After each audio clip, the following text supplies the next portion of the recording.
We just got in the SoundStream VRCPAA-106F. It's a 10.6 inch double DIN receiver with Apple Carplay and Android Auto.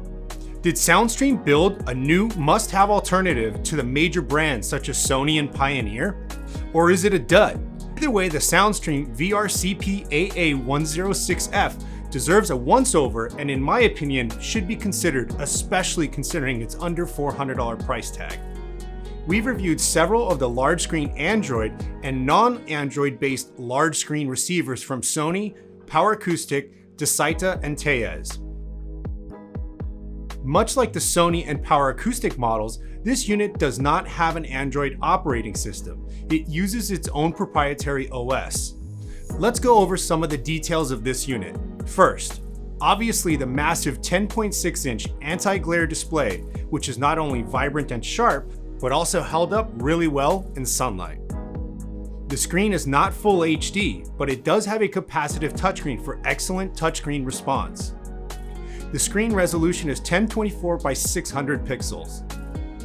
The measurements of the display are 10 inches in width, 6 7/8 inches in height. This thing is huge. We've seen oversized displays on both single and double DINs, but this was a higher quality display, closely rivaling everything but the new Desaita 13-inch 1080p unit. Not only was it sturdy and it felt like it could last years, it has a 3-way adjustment mount.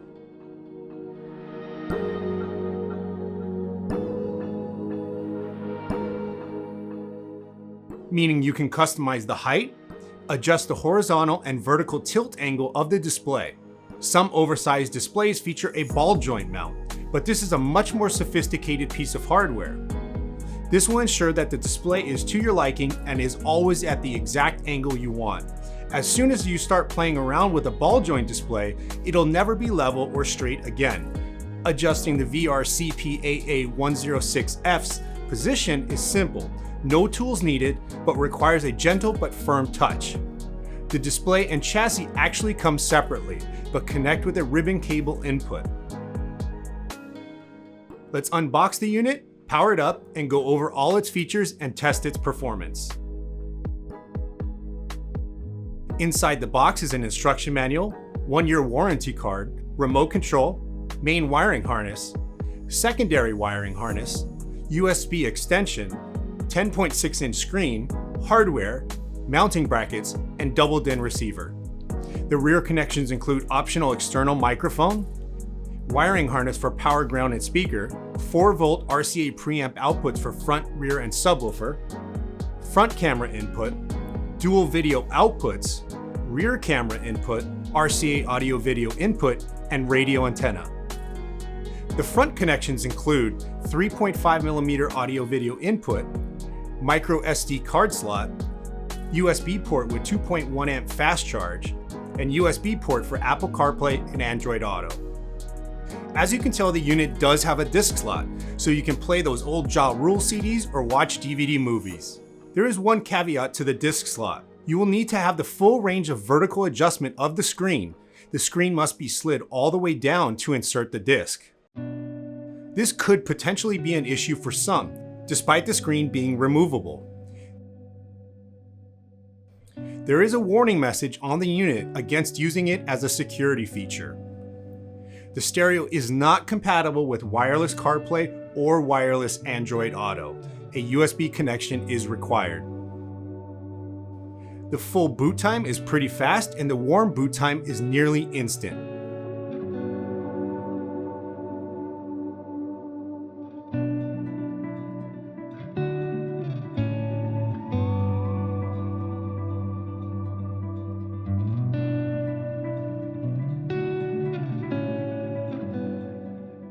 Both Apple CarPlay and Android Auto integrate your navigation apps like Google Maps, Apple Maps, Waze, messaging apps, answering texts, calendar for appointment, plus all your music and audio apps like Spotify, Pandora, radio apps, not to mention your podcasts. Video apps do not transfer. Voice control works great with both Siri and Google Assistant. The voice button on the display immediately brings you to Siri or Google Assistant, depending upon the phone that you're using. Use it to pull up any of your apps like Google Maps, get directions, or Spotify for a song. A minute but overlooked detail that is pretty embarrassing for SoundStream is they misspelled Android Auto. I didn't look, but hopefully a future firmware update will resolve this missed bug. Bluetooth allows for hands-free calling and wireless music streaming.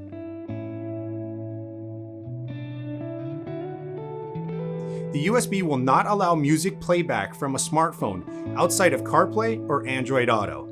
However, a USB thumb drive or micro SD card will play back audio and video files. The largest USB or micro SD card you can use is 64 gigabytes. For audio, the unit is compatible with WAV files, WMV, and MP3. For video, it is compatible with MPEG-4 and H.264. You can also view JPEG images. The SoundStream VRCPAA-106F has built-in steering wheel control, but is not compatible with an external Sirius XM tuner, but you can use the app in Apple Carplay or Android Auto. For visual customization, the stereo has 5 simple built-in preset wallpapers, dimmer control, illumination level, and 7-color touch button adjustment. You can also upload your own background image. For high-performance audio, SoundStream fitted the receiver with a 4x20 watt internal amplifier. To fine-tune the audio, it features a 10-band customizable EQ with presets, high-pass filter, low-pass filter, and balance and fader. These audio features sound great, but how does the stereo actually perform? Let's test this thing out and see what it can do. The first test we ran was 2 channels driven at 4 ohms, 14.4 volts, 1 kilohertz EQ flat. Our audio precision will generate our signal and measure distortion. At volume 44, our HP8903B audio analyzer picked up 16.2 watts of continuous power, 0.94% distortion, and 8 volts of output. Our AMM1 read 12 watts and we drew 4.5 amps of current. Down to 40 Hz, volume 43. Our HP picked up 15.7 watts RMS of continuous power, 1% distortion, and 7.85 volts of output. Our AMM1 read 13 watts RMS and we drew 4.5 amps of current. Next, we tested the RCA preamp outputs. At 40 Hz, volume 49, we got 3.74 volts with 0.99% distortion.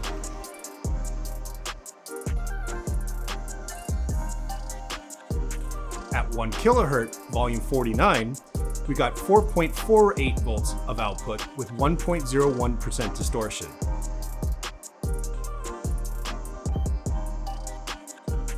Our final test was frequency response. We use our audio precision to run up each frequency.